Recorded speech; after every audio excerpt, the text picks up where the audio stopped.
Oma Gyantimirandasya Ginangana Shalakaya Chaksunimilitam Jena Tasmai Sri Gurave Namaha. Officially, I'd like to welcome everyone to this very, very auspicious ceremony that we've all been hankering for a long time, where we're accepting Rohini as our duly initiated disciple. And we all know how important this ceremony is, not only for Rohini, but for Damodar, and for Radhapriya, and Lalita. I see Narottam there, Radeya, Leela Smarana, if he's looking in, our little Mira, Okura, and Kandabasi, of course, from her transcendental viewpoint, Vrindavani, all of Rohini's friends, the Polish tour devotees, they're also looking in, members of the new Govardhan community, and I think the list goes on because Rohini is a very popular devotee in our movement for many reasons. This initiation ceremony is very joyful. You can see everyone smiling, and there's flower garlands, and Damodar was leading a beautiful bhajan glorifying Srimati Radharani, and later we'll dance. And I know that Radhapriya was cooking a feast because I tried to contact her all morning and she wasn't answering because she was cooking the feast. Everyone's excited because this actually marks the moment that when one starts going back home, back to Godhead in earnest. I think that's a good way to put it. Of course, Rohini's present life has been auspicious from day one. What is that verse from the Gita? Prapya punya kritam lokan, sitva shasvatai shama. I got it right? Suchinam shrimbatam gehe, yoga brashta bijayate. The unsuccessful yogi, after many, many years of enjoyment on the planets of the pious living entities, is born into a family of righteous people, or into a family of rich aristocracy. But we can take it one step further. Atava yoginam eva kule bhavati, dhimatam, etad di durlabhartaram lokajanma yadisharam. Or he, or in this case she, takes birth in a family of transcendentalists who are surely great in wisdom. Damodar gives good lectures. Certainly, Krishna says, certainly such a birth is rare in this world. So we say that this is the beginning of spiritual life in earnest, but who knows for how many births Rohini's been a very sincere devotee of the Lord. And it's indicative, I think, that she took birth in this family, because Damodar and Radhapriya and the extended family are all such wonderful devotees, extended family. And Rohini, they've raised you in an exemplary way. So therefore we see that today you're a serious sadhaka. You like to chant your rounds. You remind me of Rasarani Priya, Sitala's daughter. She hasn't missed her 16 rounds since the day she got initiated. And that says something, especially on the tour, because it's so intense. And you've also touched the heart of your parents by that dedication to chanting the mantra. And you've done that because, well, you're a mature Vaishnavi now. I think I met you when you were a little girl. You had other things to do. But now you have a very strong desire to take initiation into our Brahma Madhva Gaudiya Vaishnava Sampradaya. And we all know how you've been waiting for this moment. For a number of reasons we've had to postpone your initiation, and you were worrying if it's going to happen, if I remember you. You said to your mom, how could I forget you? You're one of the tour devotees. You know, I invited you on the tour and you came and it's like, wow, where am I? I want to go home. But you stuck to it and now you'll never leave us. It's a special preaching arm of Lord Chaitanya's Sankirtan movement, and you got initiated into that, you could say, by sticking it out. There's a saying, many are called, but few are chosen. So you're one of the chosen ones. You're a tour devotee. So you wanted this initiation very badly. And rightfully so. There's a mantra that Prabhupada used a few times. Durlabe sar gurunam cha sakrit sangha upastite tadanucha yadlabdha sadikshavarasho mahan. It's one of my favorite verses. If by chance one gets a guru, it doesn't matter whether one is in the temple or the forest. If the guru, the bona fide spiritual master, agrees, one can be initiated immediately without waiting for a suitable time or place. That's how important this ceremony is. Because really this ceremony stops us in our tracks. You know, Ramanda Brahmati Kaunya Bhagavan Jeev, Guru Krishna Prasad Pai Bhakti Lat Bij. And the Chaitanya Charitamrita, we've learned our history. We don't have to go to a website and learn about our ancestral history. We can hear from Chaitanya Charitamrita that we've been wandering in the material creation since time immemorial, going from one universe to the next, one species of life to the next, one body to the next. That's been our horrible history. But Guru Krishna Prasad Pai Bhakti Lakta Bij, somehow Krishna intervened. He knows our hearts. He saw a little desire there. I'm frustrated with this material existence. Please, God, help me. So then he sends his representatives, and yes, they take us on board. So I kind of came in late. I think you're in your 20s. I came in late. All the training, all the encouragement, all the help, it's come from your mom and dad, really. And your temple authorities, you know, Ajita Prabhu, and so many also of my godbrothers and godsisters have inspired you. So really, after all the work your parents have done, I just kind of feel like I'm adding the finishing touches on a painting. Like a painting's almost finished, but there has to be some finery there. We have to go to finishing school. In British culture in the old days, the Victorian age, the girls would go to finishing school. So I've been called in at this point. Krishna sent me, or he sent you to me, I feel, because you're doing such wonderful service for my preaching. He sent you to me. So I'm just doing the finishing school here. So everyone's excited in their own way. I'm excited as your guru, and your parents are excited as your parents, and Sitala's excited because she's seen you grow up, and, you know, Lalita, Radea, Narottam, they all know you very well, so everyone's really happy today, because this is the day you've made a turnaround, and you're definitely going back home, back to Godhead. So it's a happy days. There's a saying like that in America. Oh, happy days. After the Depression, people were saying, oh, happy days are here again. That's a joke. Because material life just repeats itself.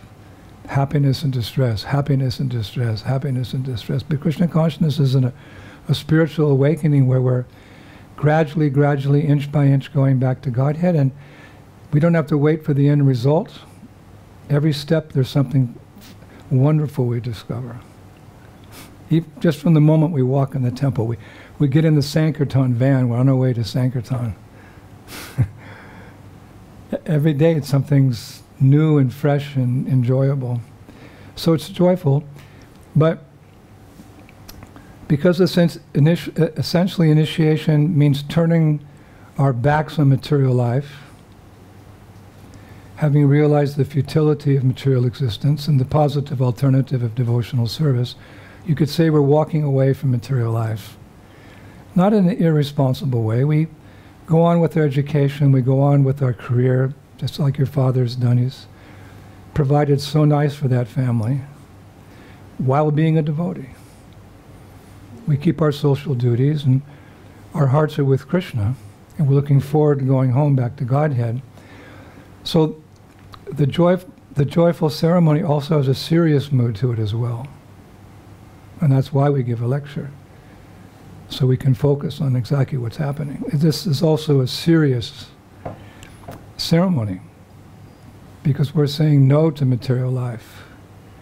Just like in my country, they had a big, well, they still do, but they had a big problem with the youth taking drugs, I think in the 1980s or 90s, and the president of the country, I think at that time it was Ronald Reagan, he started a campaign against drugs, especially aimed at the youth. So they had a motto for that drug campaign. Because sometimes it's easy to remember things when the shlokas are, sutras, like Vedanta Sutra. Sutras. So the sutra was, to the young people, just say no. When the drug pusher comes up and he's tempting you with marijuana or amphetamines or heroin, no. So what can he do? He's got to go away. So at what point do we initiate a candidate? We don't expect them to be pure devotees. Who comes to this movement pure? But we expect them to be able to say no to our material desires, to our gross material desires. No more meat eating, no more intoxication, no illicit sex, no gambling, but everything else as well. And finally, towards the end of our life, we have no problem saying no, because we see our material life just cheated us. It was all an hallucination. Like a magician creates something, it looks real, but if you know the trick, I'm not interested in watching anymore. So at a young age, at such a young age, Rohini, you have the courage to say no. So therefore, we're granting you initiation, which is no small thing. In Vedic culture, it's, you could say, the most important moment in your life. Because again, it's that point where you're saying no, and you're turning your back on material life, and you're turning back to Krishna. When we turn our back on Krishna, we just see the shadow of material existence. But when we turn our back on material existence, we see the effulgent, supreme personality of Godhead. So, congratulations. This is a serious thing. You're taking vows that even the Devatas won't take. Seriously. With all due respect to the Devatas, I don't want to get in trouble with the Devatas. But yeah, when Bhishma Dev, his name was, I think, Devarat, he was the son of a king, and he took a vow in front of his father, I shall not marry. It's a long story, but I shall remain celibate. So when he took that vow to remain celibate, the Devatas, they gave him that name, Bhishma. They were saying, Bhishma, how horrible. How horrible you've taken that vow of celibacy. Because although they're devotees, they're great devotees, their devotion is mixed with some strong material desires. So if they see a Vaishnava on this planet taking those vows of no illicit sex, sex is there, of course, in marriage for bringing forth saints, Vaishnavas and Vaishnavis. But there's a little nonsense going on up there in the heavenly planets. So they heard, oh, how horrible. So the Devatas honor the Vaishnavas and the Vaishnavis on this planet for their vows to turn their back on the so-called pleasures of this world. And actually, we've heard that those Devatas, many are sincere because there's Vaishnavas preaching up there. Vaishnavas are everywhere preaching, even in hell. They're so merciful. So some demigods, their They've heard the truth, the whole truth and nothing but truth. So they want to take birth on the earth, which is considered inferior to Svargaloka because of Lord Chaitanya's Sankirtan movement and how it's delivering the people of Kali Yuga. It's such an exciting thing, such a wonderful leela or adventure of the Supreme Lord. They want to come and become like you. Take Krishna consciousness seriously. So because we've seen that in you, you're shy, and you're very chaste, and you're enthusiastic, and you want to render service to your guru, and you have faith in your guru. Like we have faith in our friends because they're devotees. We have faith in our Gurukul teachers because they're devotees teaching us what we need to know about this practical world. We have a particular faith in our dad. We have a particular faith in our mom because we've seen the wonderful example they've set. And we have another faith in our guru, Guru Nishta. And that's a wonderful quality. And because I've seen that you have that faith in me as Prabhupada's representative, then I'm very happy to be the conduit. Conduit means like how the mercy flows to you. Like there's a wire outside, it fell from the pole, and you touch it, you get all the electricity. So the guru is the conduit. It almost sounds like a French word. He's the person to whom we get the connection to Krishna through the Guru Parampara.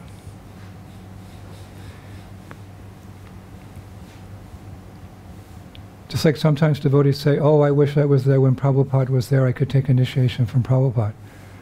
Okay, but there's no less mercy taking initiation from Prabhupada's spiritual descendants, from his disciples, or later when my disciples initiate, or their disciples. It doesn't get weak in the mercy. Just like the power lines going from, from London to New York, under the sea.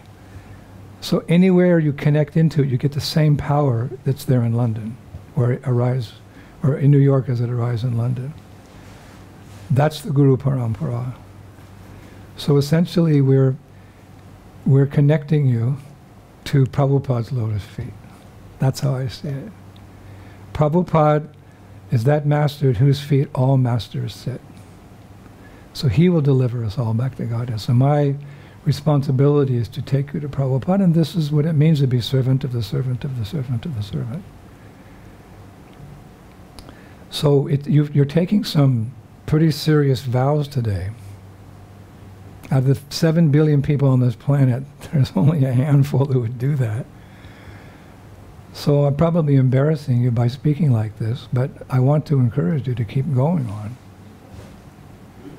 Because there's so much more ahead. But we have to sacrifice for that. We have to sacrifice whatever desires are left in our heart to get the full mercy of our previous acharyas, Mahaprabhu, Nitai, and Krishna. We've done pretty good so far. Just like when little Mirabai took her first steps. Whoa!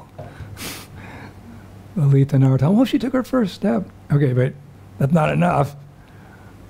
You got to go to high school, you've got to grow up and go to university, you got to run the gauntlet of material life, so so you're doing good, but we want you to do better. And we will keep an eye on you. But you've realized at such a young age that the futility of this world, just by hearing basically. You've understood that. And that's what Chanaka Pandit is trying to remind us. Dvaja dujana samsargam, he says. Bhaja sadhu samagamam. Kuru punya maho ratram shmara nityam anityatam. Can I see them? Oh, okay. He says, give up the association of evil persons. Bhaja sadhu samagamam.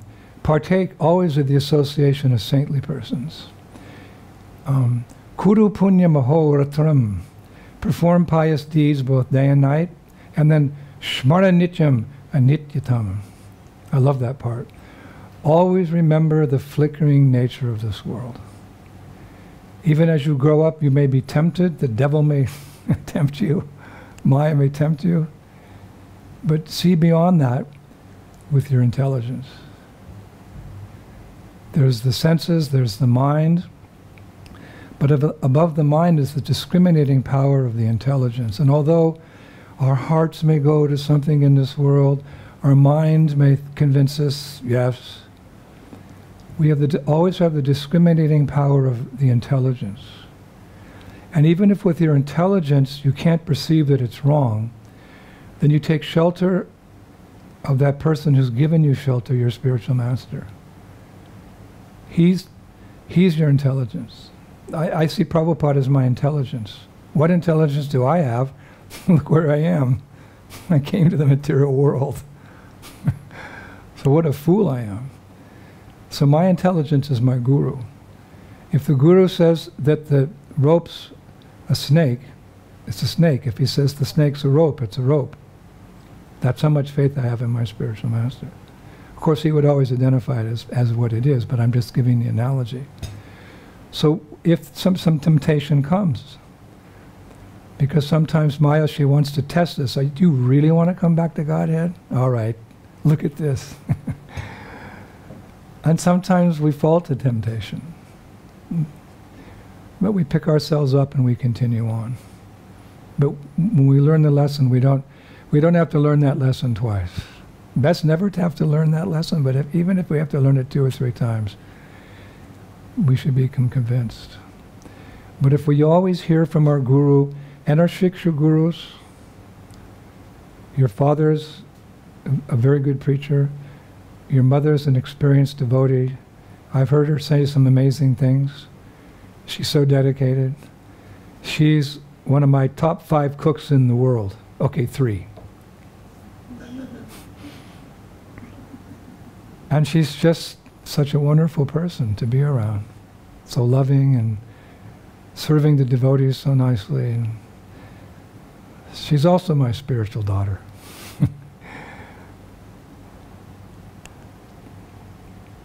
So how can we always remember the flickering nature of this material world? Well, just open your eyes and look out the window. Whoever we are in this world, we've been rudely awakened. I was speaking with Mother Sitala recently. We were saying how, our ancestors, there was a calamity all the time. Famines, floods, world wars, smallpox. These are horrible things. People live side by side. But for the last 50 years, it's been kind of like a bubble. And we're all like, oh my God, why is this happening? Well, it happens, Allah. Happiness, distress, heat and cold, they come and go. So we're kind of spoiled, so we've had a rude awakening. Shmara Nityam Anityatam. COVID-19. I don't even want to mention the name. It's like, who wants to say Kumbhakarna and Ravana and Shishupal? COVID, it's a pandemic. But we are able to deal with it because when people run outside to get away from it and get some relief from being locked down, no, we go inside. We go to our room, we lock the door and we chant Hare Krishna. Or we listen to Prabhupada, or we watch one of Gurudev's seminars for what they're worth. But it's bad, and I think it's going to get worse. Because the world has a price to pay. I don't say it publicly, I've never said it in a lecture, but there's a lot of sin going on in this world. Poor animals, children in the womb, we don't want to go into details, but yeah, there's a price to pay. So when that purification's finished, we'll come back out, we'll be purified, people will be ready to hear us more, and we'll get back on the Polish tour. And Rohini, you can do your acrobatic silk acts, which I love. So however dismal the situation will become in future pandemics, the thing is that there's always hope in Krishna consciousness. If only because Krishna promises us in Bhagavad Gita that if one takes up this process of devotional service, we get the panacea for all problems. What's that? A COVID-19 vaccination? Yeah, well, that'll help. Hurry up, you guys. But what's the panacea? Panacea is a strong word. It means something that cures everything. Like they wiped out smallpox, polio. So that's a type of panacea. But what's the panacea for all this nonsense in the world? Bhaktimam abhijananti, yavanyas jasmi tatvataha. Tatomam tatvato janva, vishite tad anantaram. Krishna says, one can understand me as I am only through the process of devotional service. And when one is in full consciousness of me, through such devotional service, he, she, you can enter the kingdom of God. So that's the heart. That's our heartbeat. We have so many things we need to do and we should do in this world. But what's the heartbeat? Back home, back to Godhead. That's a serious devotee. They'll go through life and yes, and oh, how are you doing? And thank you for the paycheck, and buy this and that, and mow the lawn. But if you could look into their heart, kaboom, kaboom. Like when Prabhupada was walking on the Stinson Beach, where I used to surf. He was walking. I should have been in Stinson Beach when Prabhupada came there. The waves were crashing, the pretty big waves there, I can tell you, San Francisco. And someone said, Prabhupada, listen to that, those waves breaking. And what does it sound like to you? And Prabhupada said, oh, that's the sound of the gopis' heartbeats in separation from Krishna. That's how we carry our... Of course, we're not gopis, we don't want to jump ahead, but in the beginning, we also need a strong desire to serve Krishna. That we learn by living with devotees whom we love, and we want to serve them. We learn that by serving our spiritual master, because we see what precious results come, realizations. Oh yes, it's like he said in the lecture. The jnana becomes vigyan by seva to the Guru. Tadvidi paripatena paripashana sevaya. That we inquire, we act, and then through sevaya comes realization. So this is how we evolve in Krishna consciousness. Hari Guru Vaishnava. We have many people lifting us up. But this is needed. This particular ceremony is needed to come into the family of God, or to re-enter the family of God. That's why this ceremony is, it's been compared to second birth. Janame janame sabe pita mata paya Krishna Guru nahi mile bhaja hariye.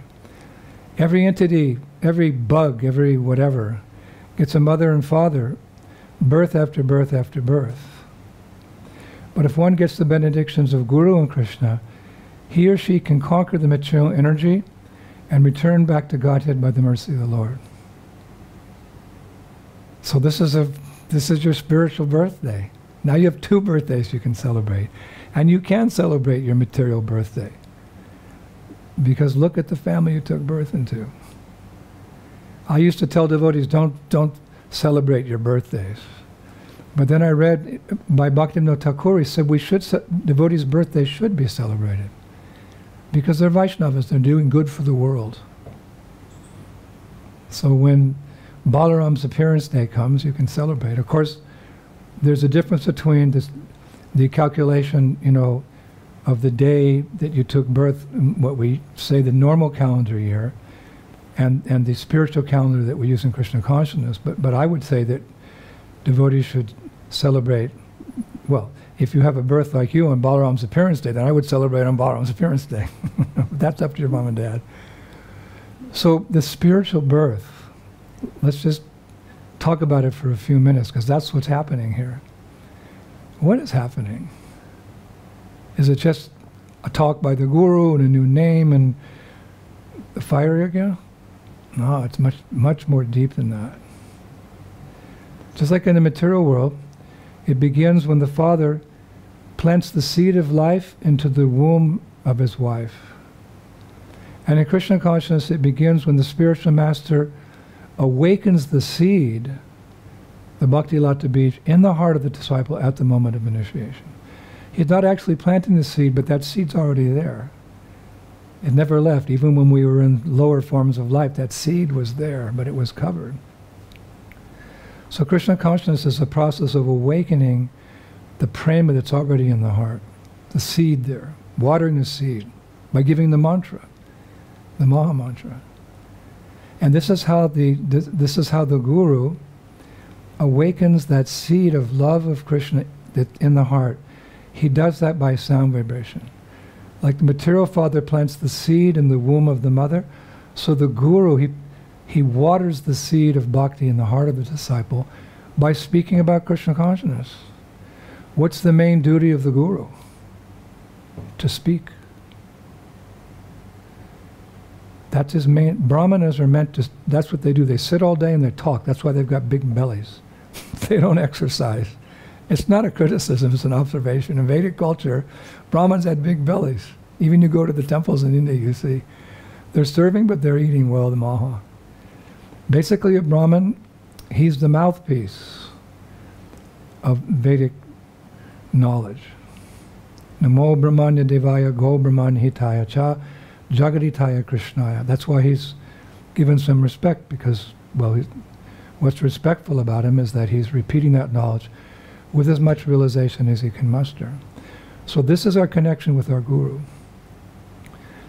And traditionally the guru speaks the mantra into the right ear of the disciple. And then the disciple wakes up. What kind of wake up? Well, we're in different types of sleeping conditions. We take a nap, like every day here in India. It is so hot.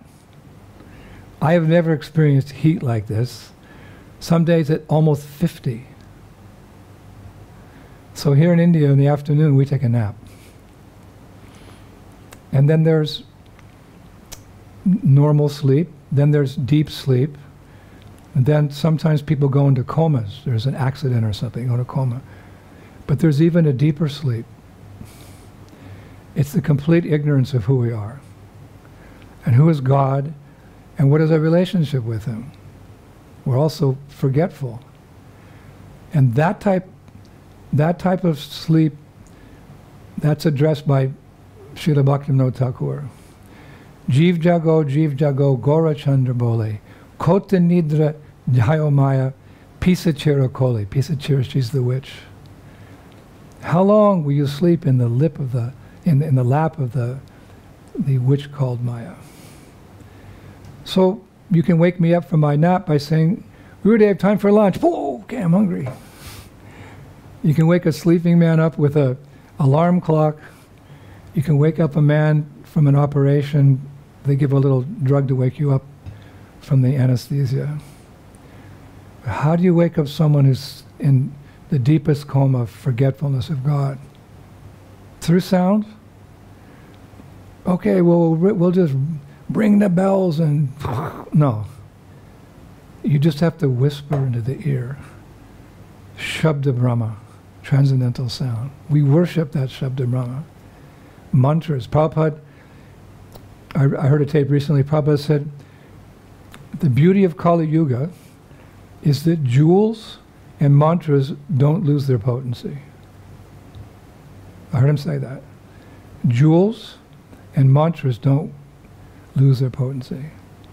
Like deities. We never think a deity loses potency. This is a Shalagram Shila necklace that was given to me by a sadhu at Badrinath. He wore this many years. These are all shalagrams. And this is a sacred necklace of Dwarka Shilas.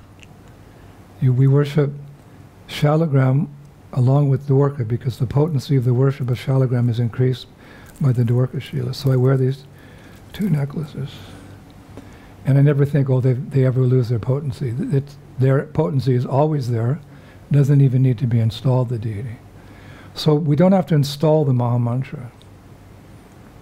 Namad Chintamani Krishnas Chaitanya Rasa Vigraha. There's no difference between Krishna, our Krishna, Prabhupada said sometimes, and the sound of his name. And that's why Prabhupada said when you're chanting Hare Krishna, the Lord is dancing on the tip of your tongue. It's poetic, but it's a fact. So the mantra, the Hare Krishna mantra is always beneficial. Even why do we go in Sankirtan? Because all the fallen people get to hear it and they get some agata sukriti, some unknown benefit. Cleansing the heart, conquering material desire. But to get prema, to get Braj prema, Vrindavan prema, like the love the Brajabasis have for Krishna, for Radha, you have to get that mantra in your ear from a bona fide representative of Krishna. Sometimes I see online, people chanting, they have the bhajans, with all due respect, the yoga groups, and they're chanting to Shiva and Ganesh and Krishna. I'm thinking that's nice, but I'm thinking, oh, you poor souls, just come to an ISKCON temple, surrender, and get the supreme blessing. We all want blessings, but if you get the supreme blessing, you've got everything else. The supreme blessing that on your initiation day, your guru initiates you into this mantra. And from then, that begins your path back to Godhead in earnest. You'll see, Rohini, when you start chanting tomorrow, there's something special. You'll become mad after this chanting one day. So that's the benefit. We wake up. Like a materialistic person, he wakes up, and they go to school, they go to work. What kind of a wake-up do we have? Nitya Siddha Krishna Prem Sadhya Kabu Maya Shravanari Shuta Chite Kariye Udaya. Pure love for Krishna is eternally established in the hearts of the living entities. It's not something that we gain from another source. It's already there. When the heart is purified, how does it go? When the heart is purified by hearing and chanting, the living entity naturally awakens. This is a very natural process. That's why it's so nice. It's not artificial. Of course, there's some austerity. We can't take grains on Ekadasi. On Janmashtami and Radhastami, and we fast and whatever. But that pales in comparison to the realizations that we get as we chant more and more. Of course, it takes time to wake up. That's why Rupa Goswami says in Bhakti Rasamrita Sindhu, he gives a whole 2 paragraphs on patience. Even when you wake up in the morning, it takes time for your eyes to adjust to the light. So it takes time to come to the stage of perfection in Krishna consciousness. But we're patient. Some Vaishnava sects in India, the guru supposedly reveals to the disciple at the moment of initiation that disciple's swarup, his siddha-deha. What is his relationship to Krishna? I think that's bona fide in previous times amongst some circles of sadhus, but that is not sanctioned by Chaitanya Mahaprabhu. That's not time and place and circumstance. It doesn't happen like that. Or Ramakrishna, who Prabhupada said his teachings took all of Bengal to hell because they just worshipped, Durga, with all due respect to Durga. She's an expansion of Puramasi. But Ramakrishna touched Vivekananda, his disciple, and apparently transferred all his spiritual powers to Vivekananda. That's not how it works. You've got to sit down every day. Best times in the morning. Hare Krishna, Krishna Krishna, Hare Hare. Hare Rama, Rama Rama. And read and hear. Find time. Prabhupada said, if you got time, chant Hare Krishna. Well, you better make time, because life is short and then you die. Our process is first there's purification, then there's revelation. Our Prabhupada said it so nicely, work now, samadhi later. Our process is good sadhan sharing our good fortune with others, and from that everything will come. We don't even worry about our own deliverance. Initiation means that your guru is at least pull you up a few inches above the ocean of material existence. That's a lot. Like you're drowning in the ocean, somebody pulls you into the boat 1 meter above the water, that says a lot. You may be not home, but thank God that we're above the ocean of material existence by remaining strict in Krishna consciousness. So we don't worry. We'll get our revelation. Bhakti Churu Maharaj, all glories to Bhakti Churu Maharaj, told me one time, we were taking a walk in Mayapur, he said he was in the room in Vrindavan with Prabhupada in 1974 when a devotee asked Prabhupada, Srila Prabhupada, when you leave this world, or if you leave this world before me, how will I realize my spiritual identity? You won't be here to tell me. So Maharaj said, Prabhupada's reply was, don't worry about your Swarup. When the time comes, I will personally come and reveal your Swarup. For now, just follow the authorized process. So we don't have anything to worry about. But Prabhupada very kindly told me, so much endeavor in this material world. But when I take you back home, back to Godhead, everything will be easy and sublime. So I just go on. So much endeavor in this material world. Sometimes it's difficult to get out of bed in the morning. It's so cold, or this or that, or we have to go on Sankirtan, or this. No problem. When I take you back home, back to Godhead, everything will be easy and sublime. We can wait. We can wait to the point that we can fulfill all of Prabhupada's desires in this world. You don't ask for something else when you haven't fulfilled the desire, the first instruction of your master. Fulfill that, then you can ask for more. So we have a lot of work to do to spread the Krishna consciousness movement in the 14 worlds. So because this sound, Hare Krishna, gives us so much, we consider it our greatest treasure. You value something by how much you gain from it. So these three words, Hare Krishna and Rama, all the sin goes away, the material desires, they curl up in embarrassment and disappear. And ultimately, one day we get prema. What kind of prema? Braj prema. Generally people worship the Lord in the mood of awe and reverence, which is nice. But we desire that Braj prema we've been hearing about in the last few months by relating the pastimes of Krishna here in Vrindavan. That sweet, innocent exchange between the Lord and his devotee. Vrindavan Leela, where Krishna appears to be equal to his devotee. He's not, but he allows that, so there can be some intimacy. Just like Madhu Mangal, that funny cowherd boy. I was just reading this morning. He said to Krishna, Krishna, you're a Vaishya, you take care of cows, and I'm a Brahmin. You should be respecting me. That's Braj. Krishna said, well, but you see, Madhu Mangal, more important than birth are one's deeds and one's activities. So you look at my activities as a Vaishya, they're simply extraordinary. You must recognize that I'm also a very great personality. Madhu Mangal, he laughed and he said, Krishna, you've just become conceited. No, Krishna said, no, it's true. I've done some amazing things. When I was 7 years old, when I was just a very young boy, actually I was 7 days old, old Putana came to kill me and I killed her. You see, Madhu Mangal, I was 7 days old.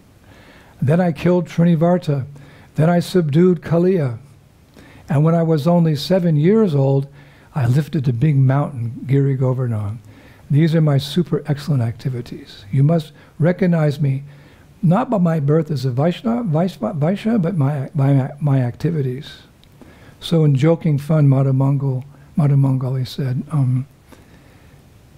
as far as Putin is concerned, It is said that the demigods protect the children and old people. So we all know that it was the demigods who actually killed Putana, Krishna. You can't take credit for it. As for lifting Giri Govardhan, well, Nanda Maharaj, Balaram, and all the coward men, they were propping up Giri Govardhan with their sticks. So you can't take the whole credit. And as far as subduing Kali is concerned, you were finished. You were practically dead. Everyone saw. Your bluish complexion became even darker due to his poison, and you were in his coils. Seeing you like that, Nanda Maharaj, Yashoda, and everybody fainted. And therefore I took pity on everybody, and I chanted a Brahminical mantra to subdue a serpent. And as a result, Kali became so frightened that he released you from his coils. Then you jumped up on his head and you started dancing as if you'd done a good job. So then Krishna said, "Oh, I see. So Mara Mangal, please accept my humble obeisances." This is Braj. And this is a very exalted goal. We're hoping we can go home one day to Braj. And the other day I gave a quote from Prabhupada that he was saying that our process is not for meeting Krishna, our process is for feeling separation from Krishna. So he's expecting us one day. So this mantra can give us that. Hare Krishna, Krishna Krishna, Hare Hare, Hare Rama, Rama Rama, Hare Hare. You have to protect it, just like a person protects his treasure chest. So how do we protect that mantra? By following the 4 rules. No meat eating, no intoxication, no illicit sex, and no gambling. That's how we protect that mantra. And in our chanting, we try to avoid the 10 offenses. They're supposed to be repeated at every initiation, so we will repeat them. The 10 offenses are to blaspheme devotees who have dedicated their lives to the propagation of Krishna consciousness, to consider the names of demigods to be equal to Krishna's name, to disobey the orders of the spiritual master, to blaspheme Vedic scriptures, to give some interpretation on the glories of the holy names, to consider the chanting of the glories of chanting the holy names imagination, to commit sin on the strength of chanting, to consider chanting Hare Krishna to be like the ritualistic performances of the Vedas, to teach the deeper glories of the holy names to non-devotees, to remain attached to the material concept of life after chanting. Those are the 10. And Jiva Goswami gives an 11th offense, to be inattentive while chanting, to be chanting with my beads in my right hand and my cell phone in my left hand. That's the most serious, because by doing that we unconsciously commit the other offenses. So because you're getting this mantra now and you're going to be running back home, back to Godhead, consider this mantra your main business. It's all we really have in the end. We come in this world with nothing and we leave with nothing, but by Prabhupada's grace we're going to leave with this mantra, because one time my god sister, Sukha Sajari, Sitala will remember her, wonderful devotee, I can see her clearly now as a young girl, teenager. She got initiated and then she lost her initiation beads. So she wrote to Prabhupada with another set of beads, if he could chant on those beads. So Prabhupada wrote to her, "This is the last time I'm going to chant on someone's beads. So many beads are coming. Please consider that when you get the Maha Mantra at the moment of initiation," Prabhupada said, "it's an eternal blessing." He said, "These beads, those beads. But the chanting's an eternal blessing." So when you leave this world, you'll be, in your mind, you'll be chanting, Hare Krishna, Krishna Krishna, Hare Hare, Hare Rama, Hare Rama. I have one very sweet, sweet disciple. She's leaving this world. She has cancer. She's 21 or 22 years old. So we're helping her come to that point. Hearing Bhagavatam, hearing Bhakti Rasamrita Sindhu, and conquering her fears, and knowing that as we evolve in Krishna consciousness, it only gets better. But the real thing is to hold on to that mantra, like you're leaving this world and no one can see you, but in your mind that mantra is there. It'll always be there for us, eternally, in our next life as well. Or if we go back to Godhead, we'll be with the Brajabasis chanting. So it's our everything. Everything. So I'm very happy to serve your parents and serve your community and serve this movement by connecting you to the Guru Parampara. I promise you that as you're taking your vows today, I also take a vow in my heart that I won't rest until you're in the Lord's arms. That's my promise to you. This is my most important service. As I've said during the Vyasa Pujas, people know me for something, but really this is my most important service. So I take it, just like your father has taken it so seriously to raise you, to be the wonderful person you are, that your mother has raised you to be the wonderful person that you are. So I will take my responsibility as your spiritual father to make sure that one day that we'll all be together in the groves of Sri Vrindavan Dham. That's my promise to you. That debt cannot be repaid, but you can try by taking on my mood as your spiritual master, the mood I inherited from Prabhupada. There's many moods Prabhupada gave his disciples, but my mood is that preach boldly and have faith in the holy names. So you're a girl, but you've shown so nicely how you participate in the Polish tour, your artistry, your talents help us in so many ways. And as you grow older, as the years go on, it will become clear to you how to continue spreading this movement. It has to go on for 10,000 years. So when you're my age, 71, you'll be a wise Mataji, and your heartbeat will also be going boom, boom, how to spread the movement. Krishna will give you the intelligence how to preach. This is what I want my disciples to inherit, this preaching mood, because this is ISKCON. ISKCON's a missionary movement. And you are not an honorary member, you are a veteran of the Polish Festival Tour. A title you earned by penance and austerity, sleeping in a crowded room with 43 girls, getting up, Khichdi Prashadam in the morning, heavy, practicing all day, going on Harinam, coming back at midnight. But you love it, therefore we're giving you initiation. So, yes, be happy, keep that sobriety by not getting tricked by Maya, and chant and give the chanting to others. In his purports to the Sri Chaitanya Shikshamrita Srila Bhakti Siddhanta Saraswati writes, and I conclude this talk, he says, in the teachings of Sriman Mahaprabhu, there are only two principal instructions. Develop a taste for chanting the holy names and display compassion for the fallen conditioned souls. Hare Krishna Rohini, Rohini's family, the community at New Govardhan, the Australian Yatra, worldwide ISKCON. All glories to Srila Prabhupada, back home, back to Godhead. Ki Shri Brajabhumi, Shri Vrindavan Dham, Ki Shri Mayapur Dham, Ki Go Premanandi, Jai Jai Sisi Radhe Shyam. Thank you.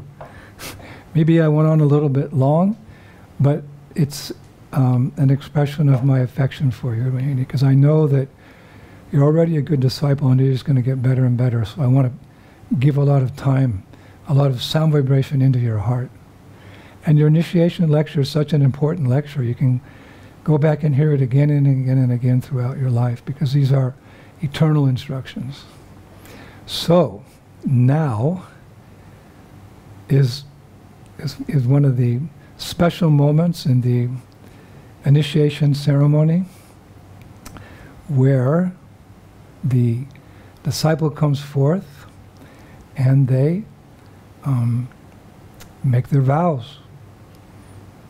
No meat eating, no intoxication, no illicit sex, and no gambling. and chanting 16 rounds a day. So we would like to hear from you, maybe Ananta Vrindavan, and thank you, Ananta, for so nicely setting everything up today. I think there's a lot of devotees are celebrating your spiritual birth today, watching. A lot of tour devotees, your blood, your kin, they're watching. So we'll maybe ask Ananta if he can put the camera in front of you. Is that possible, Ananta? Are you there, Ananta? Yeah. Okay, there you go. Can I see this? Mm-hmm. Okay, hold on. I want to get my shot here too.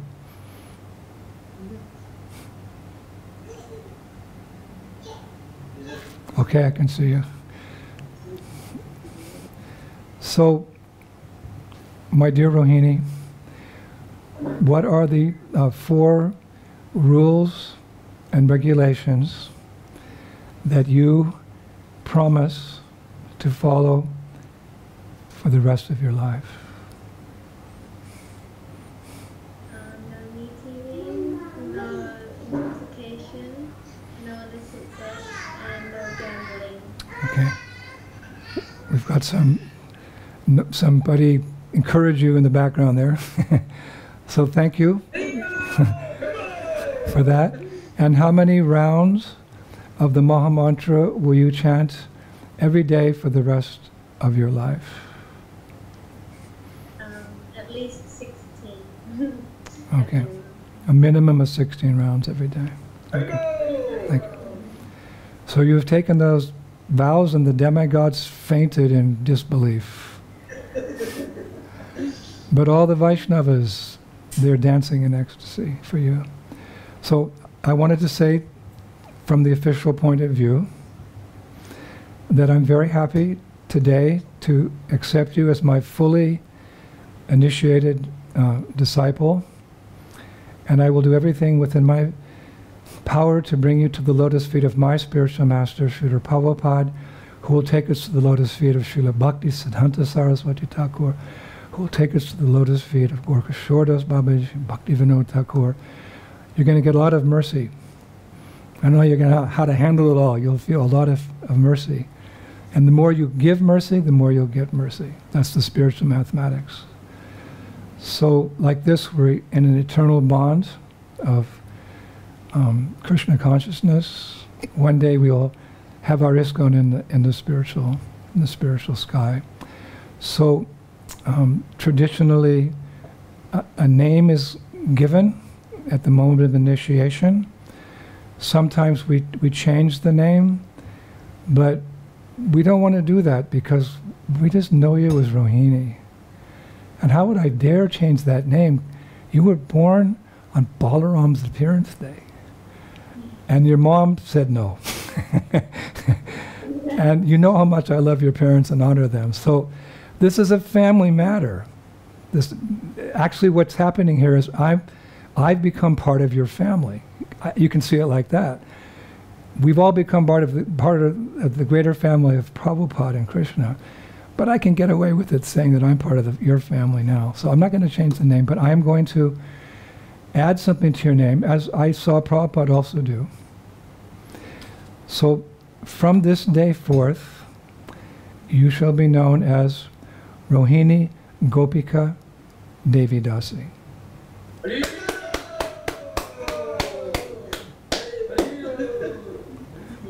Rohini Gopika. Gopika is a gopi. So probably I'm just going to call you Gopika.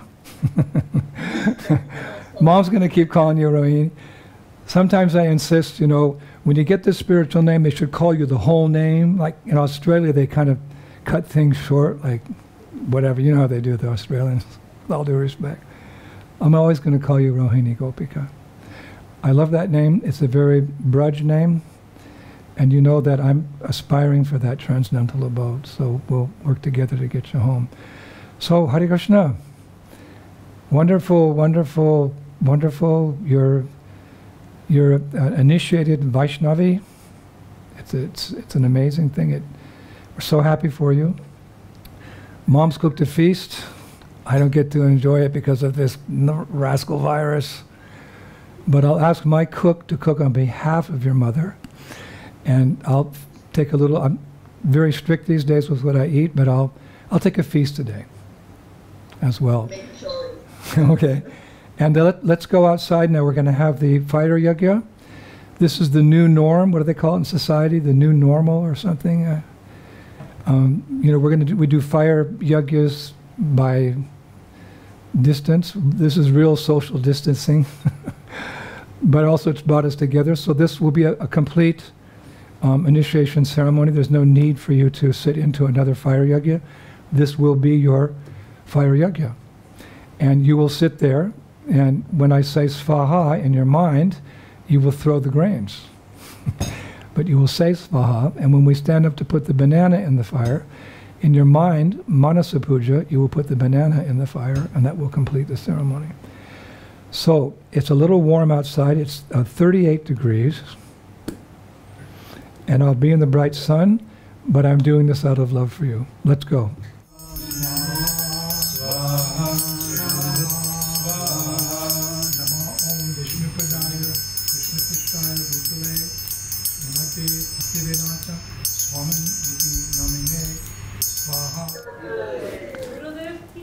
Gurudev ki.